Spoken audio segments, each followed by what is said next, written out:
All right. Welcome to Inside the Grind podcast, the podcast for people building real coffee shops.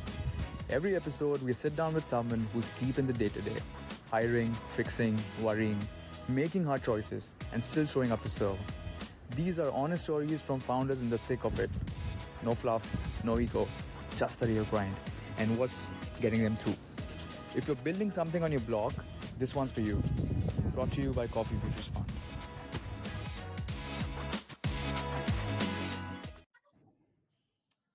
All right. We have Niki Weegens in the house. This is Inside the Grind podcast. Niki, hi. Thank you so much for joining us. How are you? Yeah, it's great to be here. I'm doing great. Niki, I really want to ask this question. When people think of branding, and the more I talk to people in the coffee world these days, your name often comes up a lot. All right. So I really want to know, what's branding for you? Why branding for you? All the WH questions. Yeah, tell me. Nikki and branding, why are they together? So I think to me, branding sits in this really amazing place where just in the same way where people get to kind of say, hey, who am I and how am I going to interact with my world? To me, branding is that exact same thing applied to a business. And that has really a number of ways that I get really excited to kind of dig in because you have the aesthetics, you have visual presentation, but you also have kind of what's underneath the visuals, which is the kind of driving motivations and the distinctions in what you're saying and doing. And then you also just have things like the way that you're in relationship with other people and businesses. Those are all components of kind of who you are, and brand is that expression. So for me, I've spent my whole life being very interested in kind of discovering, oh, well, who am I and who's everyone around me? And I think for me, getting into branding was almost an inevitable thing because I kind of couldn't keep from thinking through all of those different components. I wasn't just interested in how brands looked. I also wasn't interested just in what they said. I also, really wanted to think through how they operated with other businesses or internal dynamics. So all of those things are what a brand is. And it's very fun to get to kind of oversee all of the different aspects. That's actually very interesting that you say, because it's all encompassing, right? And there are several lenses that you take into consideration when you're thinking about your brand. Because I remember when I started in my career, I was so naive that I used to correlate brand to aesthetics, to being pretty. If I'm going to a coffee shop, it's the visuals. If I'm looking up something on Instagram, again, it's the visuals. So it was always about the visuals for me. So just looking pretty. But I guess it's more than that, right? That is exactly what you're saying. What I'm curious about is taking from a customer's lens, because that is the lens I was bringing into it when I was thinking about branding, that, hey, it's all pretty, right? So how do you balance that lens? Hey, you're working with a company, you're working with a real brand, but you want to communicate with the customers. So how do you bridge that line, that you both are speaking the same language and it's not just the aesthetics? Yeah, that's a great question. And what comes to mind for me immediately is just the distinction that brand isn't just the way something looks, but it's the way that something feels. So the way that something looks has a huge impact on the way that a person has an experience with it. That's a primary way that we have our first sense of a brand is we say, oh, well, we see it. And that's, okay, so we say it's about aesthetic. But brand is so much more than that because seeing it will catch your eye, but it might not catch your heart or your mind. And brand is the way that we are activating all of the intakes, all of the different ways that a customer is triggered to care about you. Yes, you want to look good, but looking good and not having substance doesn't win a lifelong customer. Similarly, if you're full of substance, but you just can never look good, someone's going to go, well, I have better options. And so the opportunity in brand is getting really, really clear about where you fit on each of those things and finding a way to bring them all together in a unified presentation of yourself. So yes, aesthetic, but not just aesthetic, because that's only one factor that influences the way that someone feels about you. It's also in the way that you talk and so much more. So I'm trying to think about a day in my life, right? So as a coffee shop owner, I'm thinking, where I get confused is what do I immediately do? For example, I'm in the first year of my coffee shop and I have, again, limited budget, right? So I have tried to do some pretty branding, so to speak. And I know in my heart that I give a good service. I care about the food. I care about the coffee. I care about the patrons who come to my shop, but I don't really have a thesis around it. It's all just what I feel and I do. So what would you say to me in terms of how should I think about branding? I would say there are a couple different directions that my mind goes towards this, and I'm curious if this is it's something that you'd be interesting to talk about. But for one, just on a fundamental level, it's like thinking about brand is just getting clear. It's about distilling things down to where what is being expressed is intentional. So if someone has a clear sense and they're like, oh, this is, how we look and whatever, then the next question becomes how do you remove what doesn't belong? So it's not always something that's just expansive, but it's also something where you have the opportunity to look at, hey, what is present that maybe shouldn't be. But another thing that pops into my mind, I think anyone who feels that they have a fundamental level of a baseline of like, okay, well, I think I have a logo and a look that's nice, and I have a general sense of what I want to say or what sets me apart, but they feel like they haven't yet found a really compelling, like solid way to express it. I would say we live in an amazing time, and you should go to ChatGPT and you should tell it where you are as a business and say, help get crystal clear on how I communicate, what sets me apart. And genuinely, I mean, I could also say you could talk to humans, but what is available for free just by going and doing it and saying, hey, I am looking to tell you everything that I have. Tell me, how do I need to improve? It will spit out more wisdom than most people are prepared to take action on. And the reality is that we live in a time where the differentiator between companies and brands that are going to really, really thrive will be like needing to undergo that level of really getting specific on not what makes you better, but what makes you right for the right person. Because there's enough people to purchase and support everyone. It's just a kindness to create clarity to get people what's going to be the best thing for them, what's going to be the best way for them to have a delightful experience in this thing that we all care about. I think refusing to look at it just from a, hey, let me tell you how I'm better than these other guys, but instead saying, let me invite you into what I specifically care about and want to highlight. It's a different tone and a different approach that I think really opens the door for everyone to elevate and evolve without it being combative or anything negative at all. I love that. Especially what you said about being what makes you right for the right person, right? So that's so true. And I wonder what is the answer to that? I mean, for example, if you're thinking from the customer's point of view, what what catches their eye again, because we're talking about so many things, right? Some things are tangible, some things are intangible. So how do you know that what you're doing is actually working? I think that in general, if you find that they have visibility on you, so they're trying you out, whether that's coming to a space or purchasing your coffee or whatever that may mean, the way that you know it's working is if they return and if they remember you and are drawn back to experience you again and again and again. The reality is that people have a lot of options for places to go, things to purchase, ways to, get their dopamine hit and to, do the things that they feel are part of their everyday routines. And the opportunity that people have is to really just continue being visible consistently and to trust that for the people who that resonates with, they're going to continue to be plugged in there. And if that isn't resonating with people, or if there's a muddle of confusion and you're drawing in people at random, then you know that there's a lot of opportunity to really get clearer and scale from there.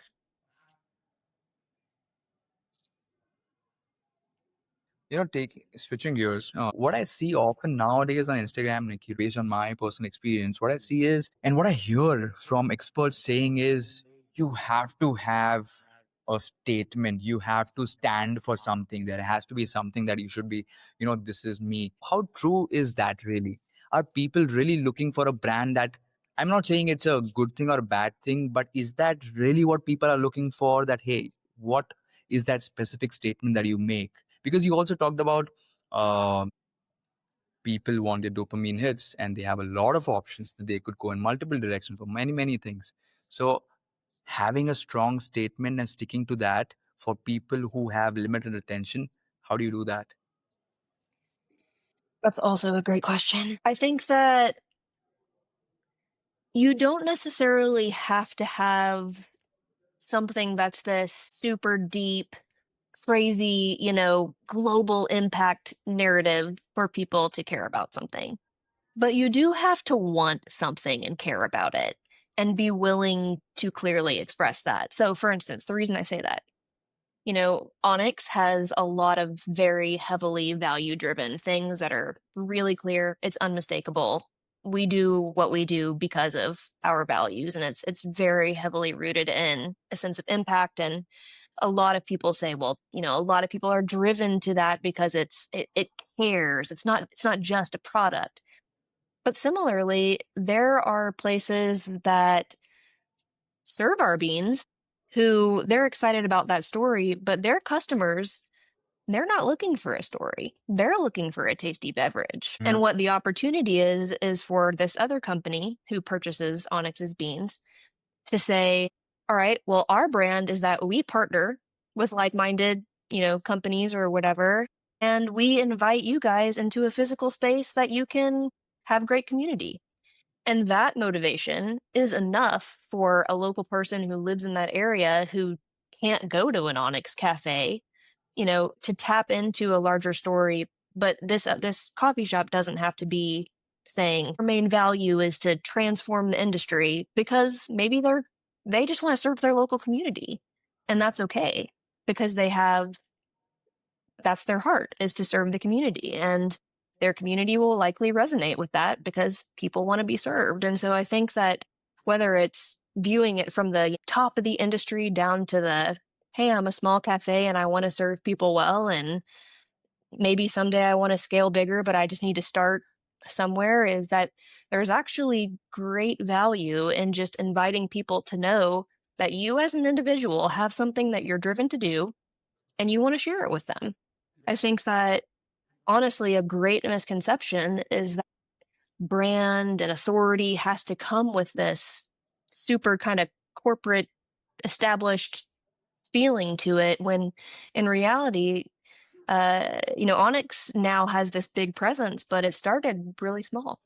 And it was people sharing their heart and making commitments and being open and transparent about that. And that's what has allowed growth over time, in the right moments. So all that to say is kind of, you don't have to be screaming that you're changing the world to be a desirable company. All you have to do is literally care about doing something, tell people what you care about, and invite them to experience it with you. Care about something, tell people that you care about You care something. about it. How do you tell people to care about it without screaming and without getting overwhelmed in the first place? Yeah. I think really what it comes down to is getting clear on who are you trying to reach and how do you reach them. And undoubtedly, social media is probably the largest way that I would say you have access to reach new people. But I would also say that, who are you reaching with your newsletter? Hmm. Like outside of social media, how are you communicating with the people who you have their email addresses?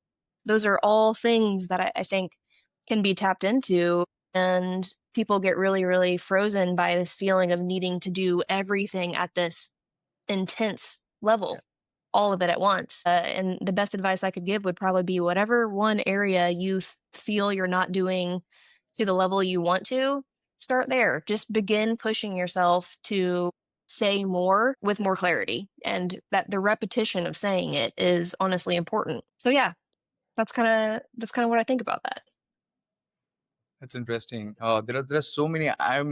My one page is definitely full. My second page is getting over now. Thanks to the notes from your experiences. Can you share differences between a big company and small company, big cafe and small cafe, right? So, because again, both kinds of organizations want to reach out to their audience and want to do it well and want to tap into all the systems. But one, for example, a bigger cafe may have the team, may have the support, may have the experience to do that, but the smaller companies or the smaller cafes don't really have that. It's just the owner or the partner owners. But there are successes in both cases, right? Do you have examples to share in both the cases with different kinds of stages and teams and budgets? How do they both do well? Yeah. I'm going to answer this question by summarizing my own experience a little bit, just because I actually think it's a great example of what can happen. And it does touch on kind of both levels. So when I came in to my role at Onyx, I came in as basically the first hired social media manager. Prior to me coming on, all of social media was managed by one of the owners, and that was just something that he controlled because he was the brand voice. I came in and slowly over time showed that I could help grow in that one area, but have been scaled drastically to now being creative director and having much more of a statement and beyond social, but in general, creative direction and marketing overall. But in the beginning, that was something that Onyx's owner, John, he managed closely and he held himself, even when the company could have probably said, "Oh, it's time to offload this." And the reason that he did that was because he wanted to maintain that clarity of when Onyx says something, it's got to be said the right way. It's less of an example of one and two, but is essentially if the time is to keep it small because you don't have someone else who can speak clearly for you, or that you're in a position to be able to like pay and empower to do the messaging and the execution, then my advice or my example would be don't be afraid to just do it. Is like, yes, there's a lot going on, but finding a way to kind of push through and do it even on the small scale, as long as you're staying true to your who you are and what you have to say, it'll be Yeah. impactful and it'll allow you to scale. But you can't always say that you're gonna be able to execute on the high scale level if you're not doing it small yet. It's interesting. That's interesting. So this is so well said, and I have two really good questions. I hope these are good questions. The first question is these smaller coffee shops, right? So I am this owner of a small coffee shop, and I'm learning a lot from you today, Nikki, and I want to really apply. I cannot wait to apply this. I don't have any support. Again, I may find new people, that's okay, but today I don't have support, but I am really geared to do something today. So, what would you tell me this week, Akshat, if you just can take this small step, next 2 weeks, do this? What would that be? If someone genuinely has no other kind of team support and it's just on them, then I would say you should start writing and utilize that writing to then influence caption, blog post, email newsletters. If you are truly alone, then the reality is you are in copy deficit before you're in creative deficit, because creative stems from clear direction, which always comes from writing. So that may be an unexpected answer, but if someone is genuinely unsupported and they are like, where do I start? I would say write 20 pages of copy and then highlight things to build a bank of content, and don't overthink it.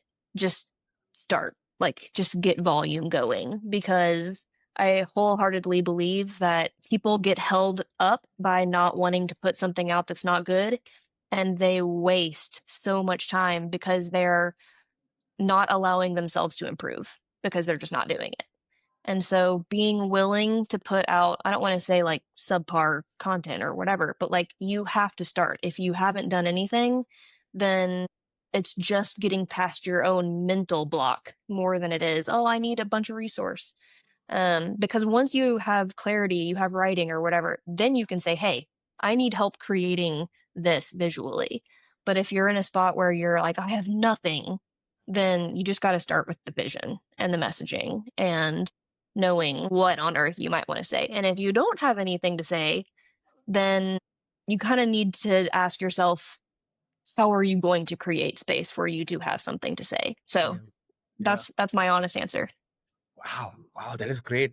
I made a note, copy deficit before creative deficit. That is the situation you are in. Okay. So double clicking on that, Nikki, okay, now I know that I need to write.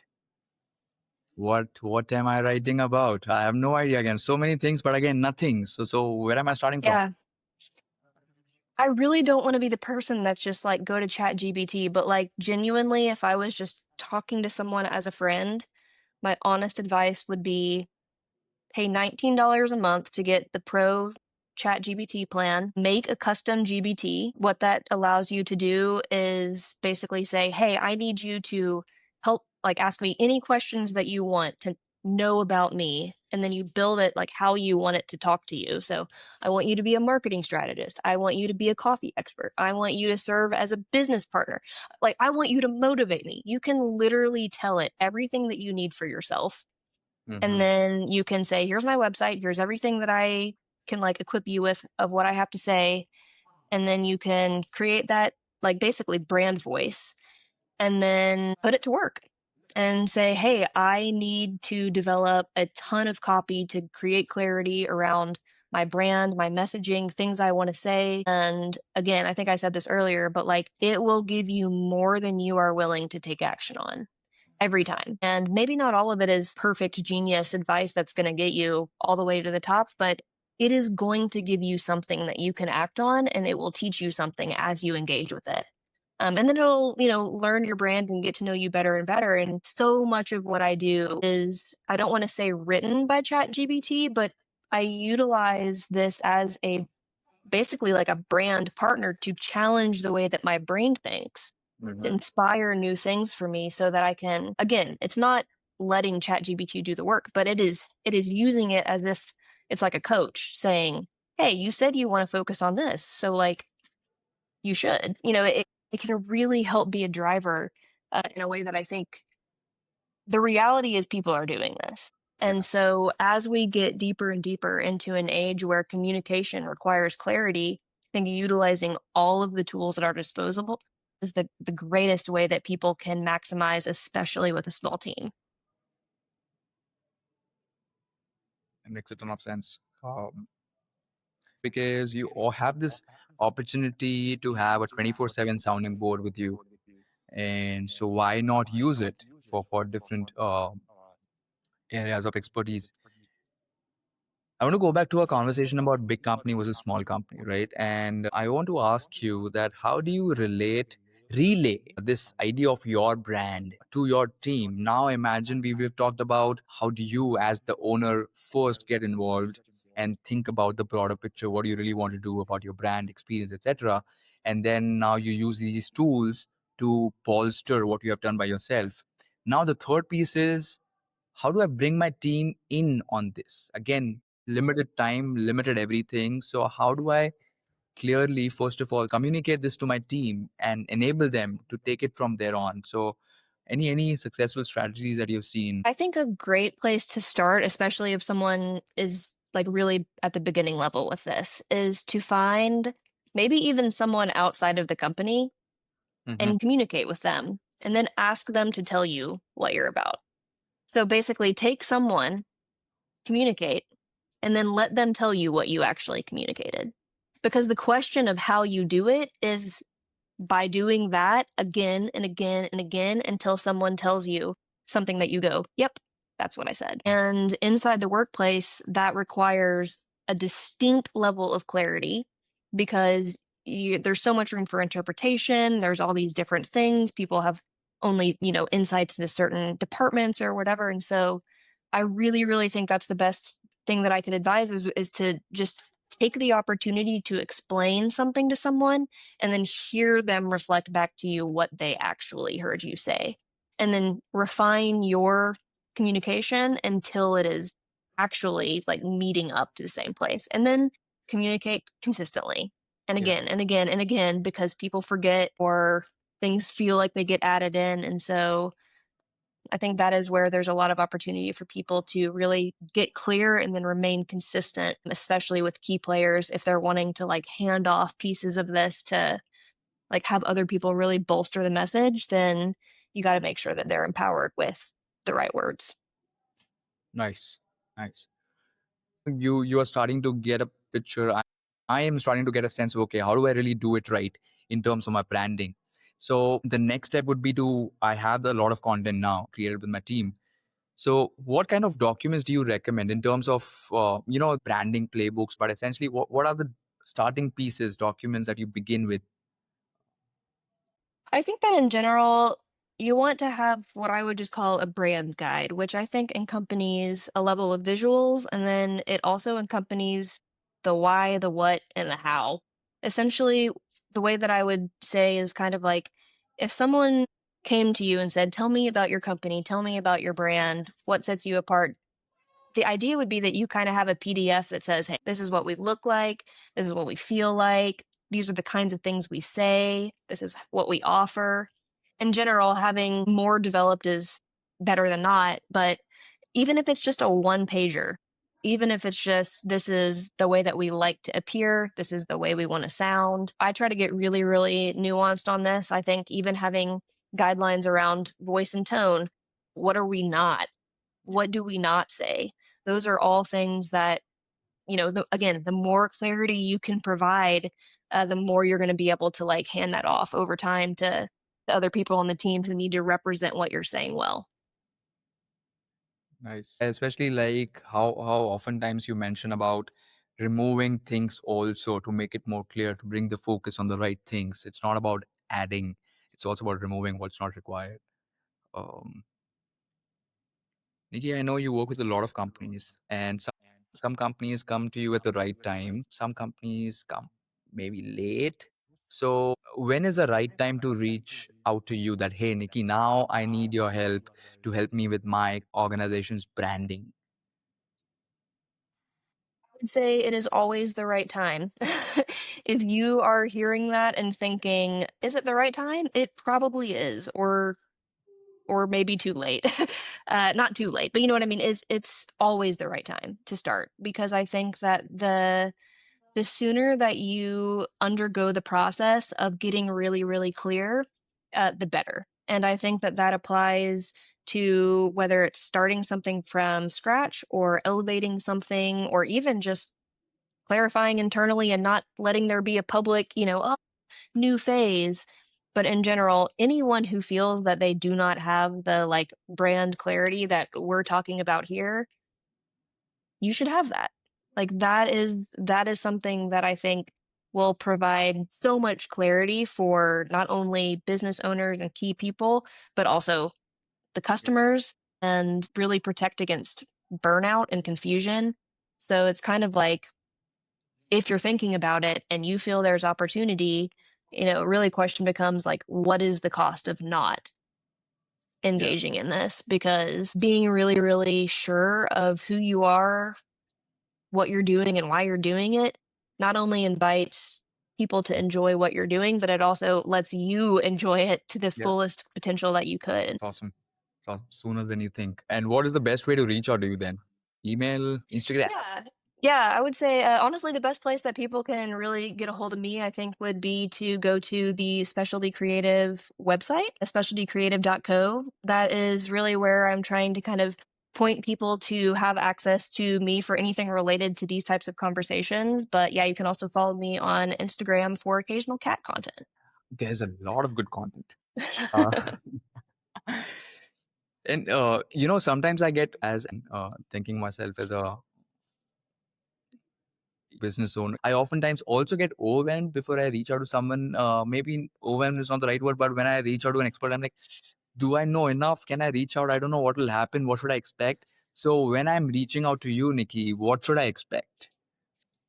What happens next?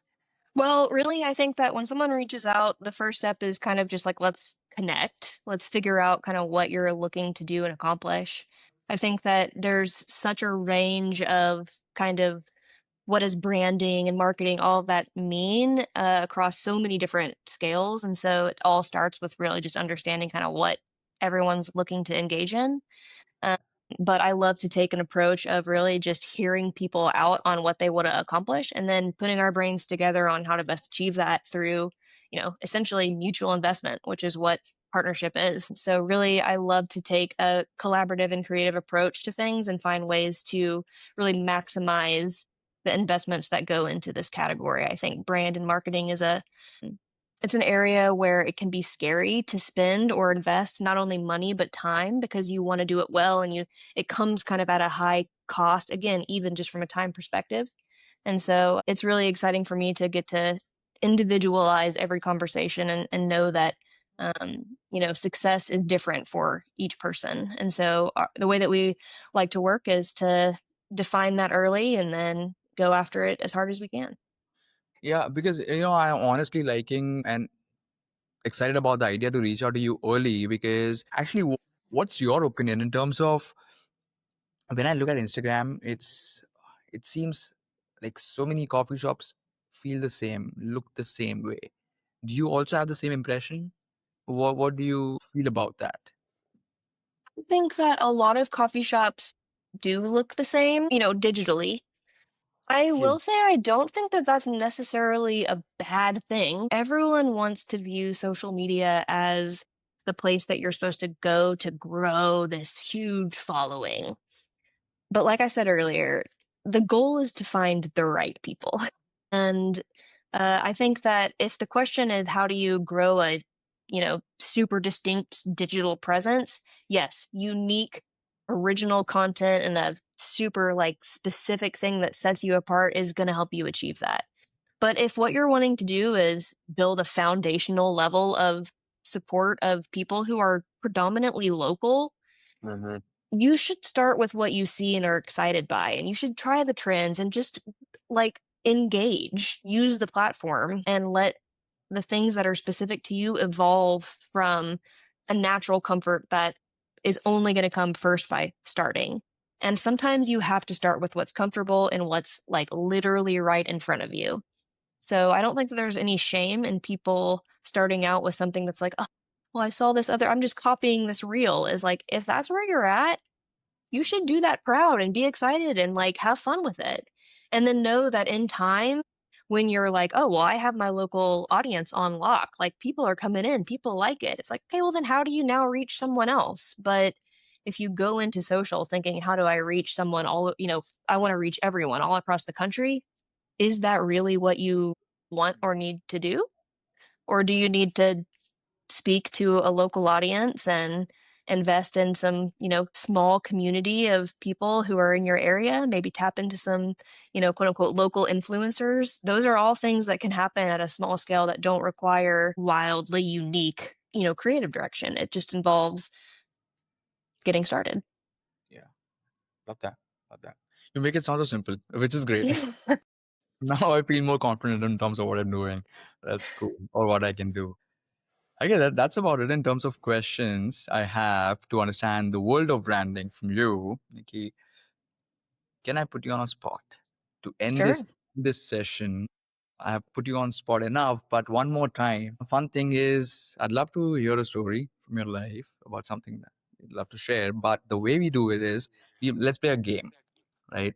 It's called 3, 2, 1. So the way we'll do it is pick 3 things from your room, whatever you can see, some physical things, and you can tell me those 3 things. But let's start with 3 things. Pick 3 things around you. Did I see? Yeah, that you see right now. Okay, I choose my desk. I Okay. choose my coffee mug and a piece of art that's over my couch. Piece of art. All right. So a desk, a coffee mug, and a piece of art. Now you can take 1 minute. That's the part of 3, 2, 1. So you can take 1 minute if you want to come up with what you want to choose out of the three. But the prompt is you have 2 minutes to share a story about one of the 3 things that you've chosen. Anything that sparks a memory in your mind that, hey, this art or that, or maybe this mug or desk. So memory from your life that comes to your mind from one of the three things.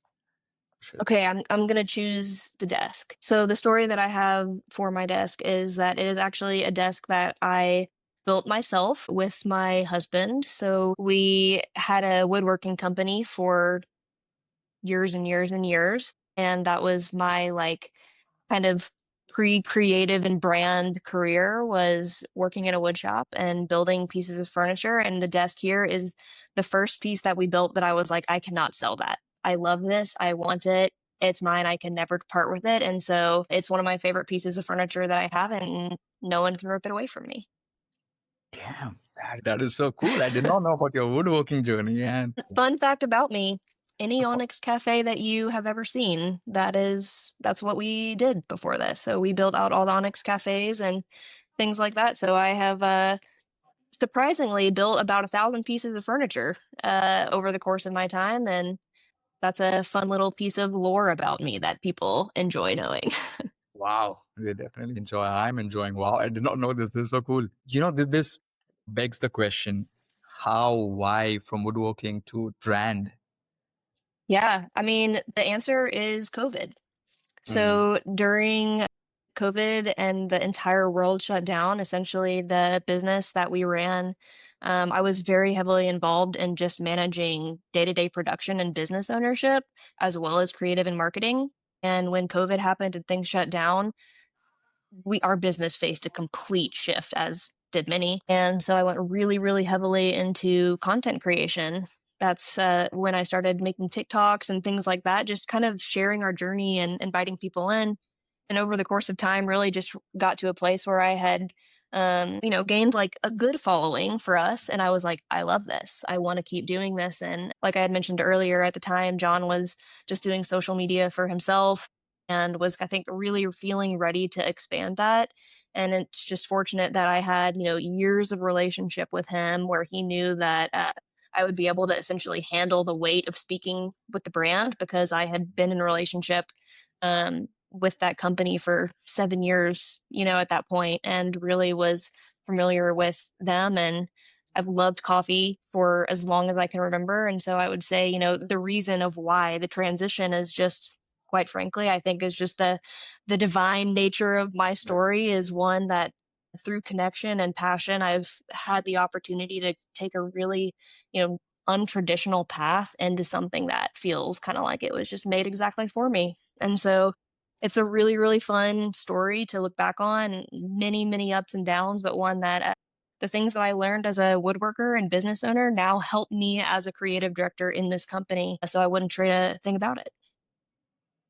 Wow, that's awesome. What an amazing way to end the podcast. Wow. Thanks, Nikki.